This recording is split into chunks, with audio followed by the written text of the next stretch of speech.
And, but the point of the story is how lucky I am that my parents fornicated at the same time. And my mother tells me this story, told me this story.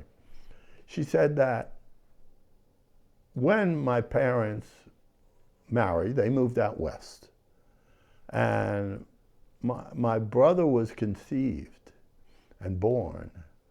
And that's when my mother found out, because my father was nervous sometimes with big sweat marks.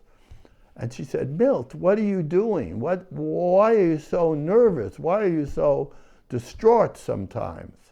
And he decided that he'd tell the truth. I'm taking bets at the track. I haven't had a good day. And my mother said, Milt, I married a waiter. That's all I expect you to be. He goes, you're going to kill yourself, you know. And to his credit, he stopped doing it. And they decided to move back to the East Coast, New York. And my father and my uncle bought a bowling alley from one of my uncle's brothers. Well, they bought the bowling alley in a Jewish neighborhood. My father took care of the bar and the restaurant, because that was the business he was in. And my uncle took care of the front of the house, the bowling. And what they found out is they bought the bowling alley in the wrong season, when the weather got good and there was no bowling.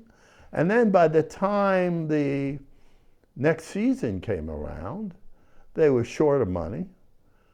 Jewish people didn't drink alcohol when they were bowling. It wasn't a social thing like that. They went to bowl, not to drink, not to eat. They were kosher, a lot of them. They wouldn't eat, you know, in a restaurant like that. So it went bankrupt. But my parents and my uncle and aunt and my 3 cousins, who used to do the pin setting, at the time it was all by hand. My brother was like less than 2 years old. They bought a house together. And at that time, when they went bankrupt, my mother wanted another child, because my brother was coming to be about almost 2. And my father said, we can't afford it. And my mother said, a child brings their own luck. And they conceived me, and here I am.